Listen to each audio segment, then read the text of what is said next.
من الشیطان الرجیم بسم اللہ الرحمن الرحیم وقال یا بنیہ، انہوں نے کہا کہ اے میرے بیٹو۔ یعقوب علیہ السلام نے اپنے 11 بیٹوں کو اب نصیحت کی اکٹھی۔ 12 میں تو یوسف علیہ السلام تھے، 11 یہ بیٹے، بنیامین سمیت 10 بیٹے وہ اور بنیامین 11واں۔ لا تدخلوا من باب واحد، مت داخل ہونا ایک دروازے سے، یعنی اس وقت شہروں کے باہر فصیلیں ہوتی تھیں، مختلف دروازے ہوتے تھے۔ تو یعقوب علیہ السلام نے کہا کہ تم 11 بھائی، ظاہر ہے یہ اونچے لمبے تگڑے قسم کے بھائی، اور ایک دروازے سے داخل نہ ہونا یعنی نظر نہ لگ جائے، اس حوالے سے وہ چاہتے تھے ایک دروازے سے مت داخل ہونا۔ وادخلوا من ابواب متفرقہ، اور داخل ہونا تم مختلف دروازوں سے، 2-3 بھائی ایک دروازے سے، 2-3 دوسرے سے، 2-3 تیسرے سے، مختلف دروازوں سے تم داخل ہونا۔ وما اغنی عنکم من اللہ من شیء، ہاں نہیں پہنچا سکتی کوئی چیز بھی فائدہ تمہیں اللہ تعالیٰ کی تقدیر کے مقابلے پر۔ یعنی انہوں نے ساتھ اپنا عقیدہ بھی کلیئر کیا کہ یہ جو میں نظر سے بچانے کے لیے کوشش کر رہا ہوں، اس کے باوجود اگر کوئی تقدیر میں تمہارے لیے کوئی تکلیف لکھی ہوئی وہ تو آ کر رہنی ہی ہے، میری یہ تدبیر جو ہے تمہیں روک نہیں سکتی۔ تقدیر والا معاملہ، البتہ نظر جو ہے وہ برحق ہے، وہ انشاءاللہ بخاری مسلم کی احادیث کی روشنی میں بتاؤں گا کہ نظر تو لگ جاتی ہے، البتہ اگر نظر والا معاملہ نہ بھی ہو اور کوئی تقدیر والا معاملہ ہونا ہو اللہ کی طرف سے، وَلَنَبْلُوَنَّكُمْ بِشَيْءٍ مِّنَ الْخَوْفِ وَالْجُوعِ، اللہ کی طرف سے کوئی آزمائش آنی ہو تو وہ تو آ کر رہے گی۔ ان الحکم الا للہ، حکم تو نہیں ہے مگر اللہ ہی کا۔ علیہ توکلت، اسی پر میں نے بھروسہ کیا۔ وعلیہ فلیتوکل المتوکلون، تو توکل کرنے والوں کو اسی ہستی پر توکل کرنا چاہیے۔ ولما دخلوا من حیث امرهم ابوہم، جب وہ مصر میں داخل ہوئے اسی طریقے سے جیسا کہ ان کے باپ نے انہیں حکم دیا تھا۔ ما کان یغنی عنہم من اللہ من شیء، تو اللہ تعالیٰ کے مقابلے پر ان کو تقدیر کے اس معاملے میں کوئی چیز فائدہ نہیں پہنچا سکتی تھی۔ الا حاجۃ فی نفس یعقوب قضاها، سوائے اس احتیاطی تدبیر جو انہوں نے کی، یوسف علیہ السلام کے نفس میں جو اس معاملے میں خواہش پیدا ہوئی کہ میں اس طریقے سے کوئی احتیاطی تدبیر کروں کہ میرے بچوں کو نظر نہ لگے۔ اللہ تعالیٰ کی اگر کوئی تقدیر غالب ہونے والی ہوتی کسی معاملے میں تو وہ اس کو روک نہیں سکتی تھی، لیکن ساتھ ہی اللہ تعالیٰ نے ان کو انڈورس بھی کر دیا یعقوب علیہ السلام کو۔ وَإِنَّهُ لَذُو عِلْمٍ لِمَا عَلَّمْنَاهُ، اور بے شک وہ صاحب علم تھے اس علم کے سبب جو ہم نے یعقوب علیہ السلام کو سکھایا تھا۔ وَلَكِنَّ أَكْثَرَ النَّاسِ لَا يَعْلَمُونَ، لیکن اکثر لوگ اس حقیقت سے واقف نہیں ہیں۔ یعنی یوسف علیہ السلام نے یہ جو اسٹریٹجی اڈاپٹ کی کہ سارے بیٹے جو ہیں وہ ایک دروازے سے داخل نہ ہو، نظر بد سے بچنے کے لیے جو انہوں نے یہ طریقہ اختیار کیا، تو اللہ تعالیٰ نے کہا کہ اس کے ذریعے سے تقدیر تو نہیں ڈال سکتی تھی، البتہ وہ ہمارے علم والے بندوں میں سے تھے، ہم نے انہیں علم سکھایا ہوا تھا کہ یہ ظاہر ہے کہ اللہ تعالیٰ کی طرف سے انہیں علم سکھایا گیا تھا کہ نظر بد سے بچنے کا یہ طریقہ ہے۔ نظر بد کے اعتبار سے تو بچا جا سکتا ہے، البتہ اگر تقدیر میں کوئی اللہ کی طرف سے تکلیف، آزمائش جو ہے، وہ پریشانی جو ہے، کوئی تکلیف آزمائش کی صورت میں آ کر رہنی ہے تو وہ ٹلنے والی نہیں ہے۔ اب یہاں پر میں اس حوالے سے تھوڑی نظر بد کے حوالے سے بھی گفتگو کر لیتا ہوں۔ اس کانٹیکسٹ میں 5 صحیح الاسناد احادیث انشاءاللہ ڈسکس کروں گا، اور 5 کی 5 ہی صحیح بخاری اور صحیح مسلم سے ہیں الحمدللہ۔ پہلی حدیث صحیح بخاری اور مسلم کی متفقن علیہ حدیث ہے، بخاری میں 5739، مسلم میں 5725، کہ آپ صلی اللہ علیہ وسلم نے ایک لڑکی کو دیکھا جس کا چہرہ زرد پڑ چکا تھا، تو آپ صلی اللہ علیہ وسلم نے ارشاد فرمایا اس لڑکی کو دم ڈلواؤ، اسے نظر لگی ہے۔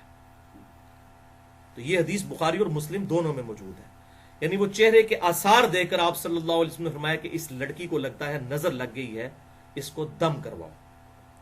دوسری حدیث صحیح مسلم میں انٹرنیشنل نمبرنگ کے مطابق 5732 ہے، کہ صحابہ اکرام علیہم رضوان کہتے ہیں کہ ہم دور جاہلیت میں کچھ دم کیا کرتے تھے، کچھ اسی طریقے سے ہم پڑھ کر پھونکا کرتے تھے مختلف مریضوں کی شفا کے لیے۔ تو آپ صلی اللہ علیہ وسلم سے ریکویسٹ کی تو آپ صلی اللہ علیہ وآلہ وسلم نے ارشاد فرمایا مجھ پر اپنے دم پیش کرو زمانے جاہلیت کے جو اس وقت تم کرتے تھے، اگر ان میں شرک نہ ہو تو ان دموں کو کرنے میں کوئی حرج نہیں ہے. یعنی اس سے یہ بات پتہ چلی کہ دم کے لیے قرآن و سنت سے ہونا ضروری نہیں ہے. اس کے علاوہ بھی اگر کوئی دم موجود ہے، قرآن و سنت کے عقائد سے وہ ٹکراتا نہ ہو، چاہے وہ ہندوؤں کے اندر ہو دم، چاہے وہ کرسچنز کے اندر ہو، جیوز کے اندر ہو، شرکیہ کلمات نہ ہو اور کوئی کلمات ہو، تو وہ دم کیا جا سکتا ہے. اور اسی میں ظاہر امپلائڈ ہے یہ بات کہ اگر قرآن حکیم سے بھی کسی نے کوئی ایکسپیرینس کے ذریعے یہ بات سمجھ لی ہے کہ یہ آیت پڑھنے سے اس علاج اس معاملے کا ہو جاتا ہے، چاہے وہ قرآن و سنت میں نہ بھی موجود ہو، ایکسپیرینس کے ذریعے کسی کو یہ بات پتہ چلی ہے، تو اس طرح کے دم کرنے میں بھی شرعی طور پر کوئی قباحت نہیں ہے اس حدیث کے تحت. اور اس کی ایکسپلینیشن صحیح مسلم میں اگلی حدیث سے ہو جاتی ہے. اور یہ اکثر لوگ پوچھتے ہیں، اس لیے میں اب اس کو کھول کر بیان کر رہا ہوں اس حوالے سے. یہ بڑی کریٹیکل حدیث ہے، 30 حدیث صحیح مسلم سے 5731 کے معاملے کو بالکل کھول دے گی. صحابہ اکرام علیہ رضوان نے عرض کیا اللہ کے رسول صلی اللہ علیہ وسلم، ہم لوگ زمانے جاہلیت میں بچھوؤں کے ڈسنے کے اوپر دم کیا کرتے تھے. یعنی بچھو ڈس جاتا تھا، دم کرتے تھے، شفا ہو جاتی تھی.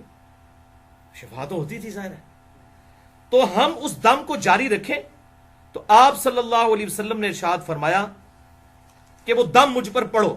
تو صحابہ اکرام نے وہ دم پڑھا. ظاہر ہے وہ قرآن کی آیت تو کوئی حدیث تو نہیں پڑھی، وہ تو زودے جہالیت کا دم تھا. تو آپ صلی اللہ علیہ وسلم نے جب سنا تو فرمایا اس میں کوئی شرکی الفاظ موجود نہیں، تم اس کو کرتے رہو. اور پھر آپ صلی اللہ علیہ وسلم نے اوپن لائسنس دے دیا. کسی مولوی کا لائسنس لینے کی ضرورت نہیں ہے اس معاملے میں. آپ صلی اللہ علیہ وسلم نے صحیح مسلم میں اسی حدیث میں اوپن لائسنس دیا. آپ صلی اللہ علیہ وسلم نے ارشاد فرمایا جو شخص اپنے بھائی کو نفع پہنچا سکتا ہو، فائدہ پہنچا سکتا ہو، تو اسے چاہیے کہ وہ فائدہ پہنچائے.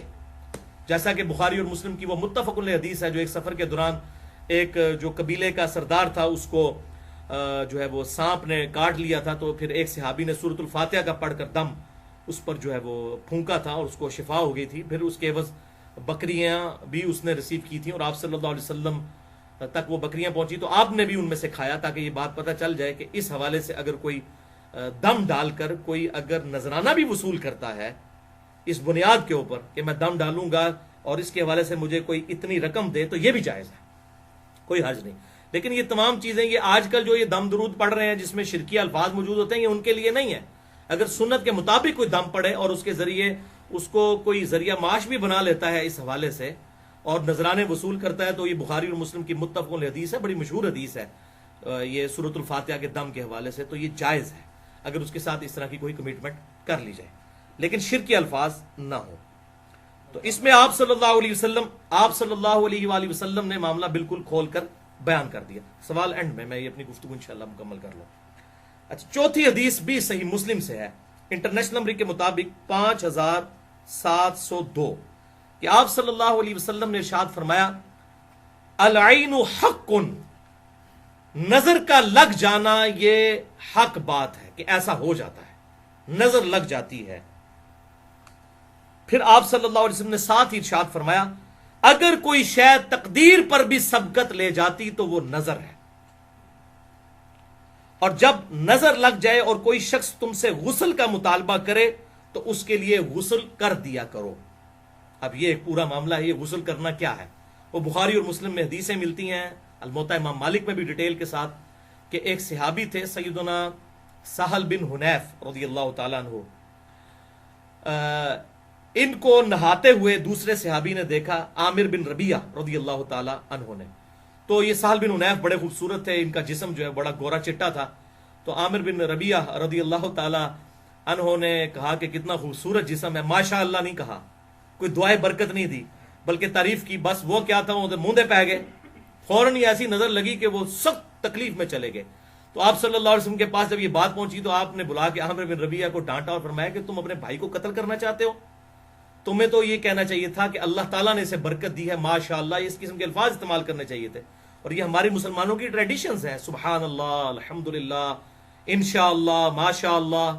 وہ سورۃ الکہف میں بھی آتا ہے، وہ جو باغ میں داخل ہوا تو اللہ تعالیٰ اس نے ماشاءاللہ نہیں کہا تو پھر دیکھیں باغ کے ساتھ کیا اشر ہوا.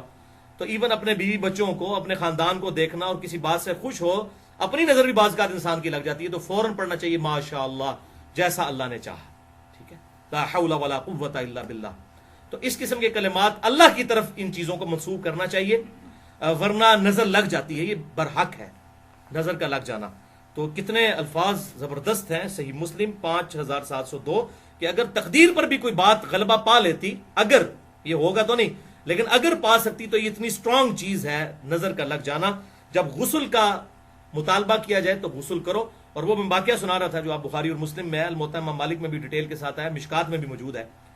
تو سہل بن حنیف جو ہے ہوتے مندے ہی پہ گئے، ظاہر ہے کہ ان کو اتنی سخت نظر لگ گئی، تو آپ صلی اللہ علیہ وسلم نے عامر بن ربیعہ کو بلا کر فرمایا تم اپنے بھائی کو قتل کرنا چاہتے ہو، اس کے لیے برکت کی دعا کرتے اگر تم نے اتنا اس کا خوبصورت جسم دیکھا تھا۔ تو آپ صلی اللہ علیہ وسلم نے پھر ان کے لیے علاج تجویز فرمایا کہ یہ عامر بن ربیعہ جس کی نظر لگی ہے یہ غسل کرے، اپنے ہاتھ پاؤں اور اپنا چہرہ یہ سب کچھ دھوئے یا وضو کرے، اور اس پانی کو ایک جو ہے برتن میں جمع کیا جائے، پھر اس پانی کے ساتھ وہ شخص غسل کرے کہ جس کو نظر لگی ہے۔ تو ایسا جب کیا گیا تو ان کی نظر اتر گئی، وہ بالکل ٹھیک ہو گئے۔